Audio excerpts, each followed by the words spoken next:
il laisse faire, tel que votre titre le dit, la gouvernance en un septennat, un seul conseil ministériel. Pourquoi il laisse faire depuis tout un septennat? C'est lui. Notre distinguée sœur sur la table a développé des arguments contradictoires. Elle dit que le conseil ministériel manque de décret pour être convoqué. Mais elle-même dit que depuis la nuit des temps, il y a plus de 770 qui ont été convoqués. Alors, malheureusement, elle n'a pas pu nous donner le texte qui permettait de convoquer ces 70, ou bien le tout dernier de 2019. C'est-à-dire qu'elle est tellement contradictoire qu'elle dit que ça n'existe pas, mais voici ce qui a été fait. Alors, le ministre, le président de la République, tout un septennat, est incapable de mettre de l'ordre sur le foncier. Incapable. C'est une incapacité. Ce n'est pas une volonté politique. Il ne peut pas. Il ne peut plus. C'est un laisser-faire, c'est un laisser-aller. C'est l'échec. Et le président lui-même a tiré les conclusions. Ces ministères-là posent problème. C'est-à-dire, j'ai échoué. Il a échoué parce que il ne s'est jamais mis en face depuis 7 ans. En face de ce ministre pour lui dire, j'entends partout, comme on dit qu'il est partout. Il ne l'a jamais croisé. Jamais, depuis 7 ans. Il devrait le voir lors des conseils ministériels. Mais ils se sont vus une seule fois, le jour où il disait, ce sera l'émergence. Mais le suivi, il n'y en a pas. Donc, je vais revenir là-dessus pour dire que votre thème est le bienvenu et j'insiste, c'est l'échec de toute une politique menée depuis 42 ans. Alors, revenons sur le discours du 31 décembre 2024. La gouvernance sur le plan sécuritaire. Les docteurs, bien avant, nous disaient que le Cameroun, c'est un pays de paix, havre de paix. Paul Biassel le chante, c'est celui qui distribue ou bien qui vend la paix. Le Cameroun comporte 10 régions, docteur. 6 régions sont sinistrées en paix. 6 sur 10. 3 sont déclarées économiquement sinistrées. 3, par le président de la République. Tout un septennat, il ne fait rien. Gouvernance hasardeuse, gouvernance dangereuse. Tout un septennat, un seul conseil ministériel, ce n'est pas bon. Prenons sur le plan économique. L'an passé, nous avait dit que le PIB, la croissance était à 3,9. Aujourd'hui, il dit qu'on est à 3,8. Je ne veux même pas réciter le communiqué du ministre en charge de la lumière. Je ne sais pas si dans votre quartier vous allez retrouver la lumière. Je préfère qu'on reste ici, même après l'émission, au moins pour bénéficier de l'effet de la lumière. Vous voyez, c'est choquant. Sur le plan social, la gouvernance pendant le septennat, tout le monde connaît la suite. Sur le plan infrastructurel, 400 quelque chose de kilomètres, comme dit, avoir bitumé. Mais je suis plutôt flatté à revenir sur les déclarations du ministre Grégoire Ouna, qui démontre la réalité de ces 424. Il dit que là, on attend 20 cm. Cette gouvernance a réduit les 20 cm entre 13 et 15. Et ils ont réceptionné. Et ils n'ont jamais rien fait. Le dernier point qui me sidère, docteur, c'est où vous dites que la justice au Cameroun, il n'y a que les magistrats pour dire si oui ou non quelqu'un est un voleur. Est-ce que vous connaissez le nombre des membres de RDPC qui ont détourné la fortune publique et qui ont dit oui, j'ai pris, et ils sont allés restituer au TCS? Les magistrats n'avaient pas encore rien dit. Donc quand on est de bonne moralité, on applique au moins la loi. C'est pourquoi le législateur a pris le texte sur la transaction en matière pénale au Cameroun. Parce qu'on sait qu'ils volent comme des musaraignes, étouffés, ils peuvent accepter de restituer un peu. Je suis sûr que quand je fais de la praxis, ça vous dérange un peu parce que ce n'est pas philosophique. Ça permet à ceux d'en bas de comprendre votre fort intérieur. Mais cette petite caste-là, elle est appelée à disparaître. Disparaître psychologiquement, je ne dis pas physiquement. Il faut que psychologiquement, cette petite caste qui sème et cultive cette petite maladie qui détruise la beauté de ce Cameroun, il faut qu'on nettoie ça progressivement. Les lois sont là pour permettre aux voleurs de restituer les biens de l'État. Quelques-uns ont restitué. Donc en disant un voleur a restitué, on n'a pas besoin d'attendre le ministre. On n'a pas besoin d'attendre la justice. Donc ne mentez plus au peuple. Vous devez arrêter. C'est la première des choses. C'est d'application immédiate. Politiquement, l'article 10, qu'elle cite, justifie l'incurie, l'incapacité du président de la République à poser quelques actes. Ces gens-là, il faut être honnête envers soi-même. Le conseil ministériel n'a jamais été et ne sera jamais remplacé par le conseil de cabinet. La constitution ne peut pas être remplacée par une circulaire. C'est une hérésie intellectuelle, c'est une hérésie mentale. Vous ne pouvez pas remplacer un seau avec un verre. On ne peut pas remplacer un seau avec une cuillère ou une fourchette. Le seau a son contenu, le verre a son contenu. Je me serais attendu que le docteur nous dise que l'article 10 de la Constitution prévoit un décret d'application. Intellectuellement, elle s'est tue. Ne mentez plus au peuple. Vous devez arrêter. C'est la première des choses. C'est d'application immédiate. Politiquement, l'article 10 qu'elle cite justifie l'incurie, l'incapacité du président de la République à poser quelques actes. Vous pouvez lire sans vous couper, je suis désolé. Sinon, je vous aiderai à lire, vous raconterez aussi. Lisez l'article 10 alinéa 1 et après vous poursuivez avec le 3 et 4. Je vous en prie. L'article 10 justifie ce que mon frère, mon grand frère, Raymond Marcel, Moïse Raymond venait de démontrer. Le conseil ministériel, c'est quoi?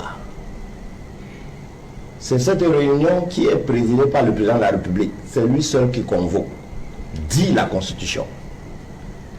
Les membres qui assistent, c'est les ministres délégués et tous les hauts responsables en charge de l'administration de la République. C'est ça le conseil ministériel. Je dis bien, et je reprends, les ministres délégués et tous les hauts responsables de la République. Au cours de ce conseil ministériel, chaque ministre ou bien chaque participant, il suit la politique édictée par le président de la République. Si on est dans le cadre de l'émergence horizon 2035, il réexplique ce qu'il entend par ce programme. Chaque ministre s'approprie sa rubrique, pose ses problèmes et collectivement, il trouve des solutions. Voilà le rôle du conseil ministériel. En 2019, le thème c'était émergence 2035. Est-ce que nous avons encore dans nos mémoires l'implémentation de l'émergence 2035? C'est aux oubliettes. Ils ont trouvé la SND 30. Non, j'en viens pour que ce soit compris clairement. C'est aux oubliettes. Ça veut dire que voilà un programme arrêté par le président de la République, développé, présenté devant le conseil ministériel, ils ont été incapables d'implémenter. Échec. J'ai dit bien échec. C'est comme ça que vous devez comprendre. Il n'y a pas de philosophie. Ce n'est pas de la littérature juridique. L'échec, c'est quoi? Ils ont mis l'émergence 2035 en SND 30. Laquelle SND 30? est en hibernation. La question qu'on pose est celle de savoir à quel moment on discute des difficultés rencontrées lors de l'implémentation de cette grande ligne politique, de cette grande pratique. Elle nous renvoie à quoi? Conseil de cabinet. Non. Elle dit qu'il y a la délégation de pouvoir. C'est-à-dire que ce monsieur Ngongo qui va dire ce qu'on va faire. Ça, c'est ce qu'il faut entendre. Ensuite, il dit que c'est les circulaires. Ensuite, il dit que c'est le conseil de cabinet. Au conseil de cabinet, les ministres délégués n'entrent pas. Tout le monde sait ce qui se passe. Deux, au conseil de cabinet, le ministre qui est en foi. C'est même pas tout le gouvernement. Non, attendez. Le ministre qui est en foi avec le premier ministre ne vient pas. Qui ne s'entend pas avec lui ne vient pas. Pour des raisons de bien ou de femme. Il ne vient pas. Parce qu'il n'y a rien qui le contraire à venir. Jean Vieux, il faut qu'elle nous dise quelle est une résolution, quelle est la résolution sortie du dernier conseil de cabinet. Qu'est-ce qu'on est en train d'implémenter? Ça sort d'où? S'il y avait, si ça existait, on n'aurait pas des contradictions entre les ministres. On n'aurait pas cette dissonance de son. Votre thème est la révélation, l'exposé intellectuel de l'échec de la politique du RDPC quant à l'application de la loi. C'est ça. Pour manier, ils ont créé ce qu'ils appellent le texte sur la bonne gouvernance. Je m'attendais à ce qu'elle évoque. Elle esquive parce qu'elle connaît les freins. Ceux qui nous regardent, le RDPC a échoué. Le président de la République est incapable de convoquer l'Assemblée. Pour vous qui avez des associations, des réunions, on dit que vous avez une association qui doit siéger chaque dernier du mois du mois. Le président ne vient jamais. C'est ça l'affaire. Le bureau ne se réunit pas. Le bureau financier ne se réunit pas. Un jour, le secrétaire général il convoque le bureau financier chez lui et puis on dit que ça décide du comportement de la réunion. Les tontinats, est-ce que ça fait sens quand la tontine ne siège pas le dernier dimanche? La République, c'est la tontine. Le docteur dit que la tontine ne siège plus le dimanche. Parce que le bureau financier peut décider d'aller dans un bar, réfléchir comment on va prêter ou louer de l'argent à quelques individus amis. Comment le secrétariat général peut réunir ces deux petits amis pour voir comment ils vont radier un membre. Parce qu'il n'y a plus d'assemblée générale. Parce que le président ne tient plus la gouvernance. Parce que le président a oublié, il a ignoré le programme des assises. Et elle nous dit, il faut un décret d'application pour qu'on comprenne que les statuts ont dit. La réunion se tient chaque dernier dimanche du mois. Je lui demande où est cette circulaire. Elle dit que non. La convocation du bureau financier, ça remplace l'AG. La convocation du secrétaire, de ses amis du bureau, ça remplace l'AG. Faux. Faux et archi faux. Cette gouvernance est triste. J'en veux pour preuve. Où est le conseil ministériel qui nous permet de comprendre comment il fonctionne la SND-TRAN? Où est ce conseil ministériel? Je m'arrête là, je crois que c'est assez clair. Ne croyez pas en ces gens. C'est des menteurs. Ils veulent voler les arguments de l'opposition. Ils veulent vous faire croire qu'ils sont avec vous. Ils ne sont avec personne. C'est des tricheurs. 2025, vomissez-les avec la dernière énergie. En tout cas, comprenez qu'ils ne sont ni avec eux-mêmes. Ils ne sont pas avec vous. Donc ils ne sont nulle part. Chassez-les, le membre du RDPC. Non, pas d'appel. Oui, la République, aujourd'hui là, c'est irrecevable. Aucun élément du RDPC ne peut nous dire ce qui est bien ou ce qui est mal, parce que c'est un menteur. 42 ans de mensonge, il ne peut pas venir entre octobre et décembre 2024 nous dire qu'il a vu clair. C'est quoi? C'est mal là. Non. Quelle vision? Subitement, c'est quelle vision qui apparaît dans le RDPC? Ne croyez pas en ces gens. C'est des menteurs. Ils veulent voler les arguments de l'opposition. Ils veulent vous faire croire qu'ils sont avec vous.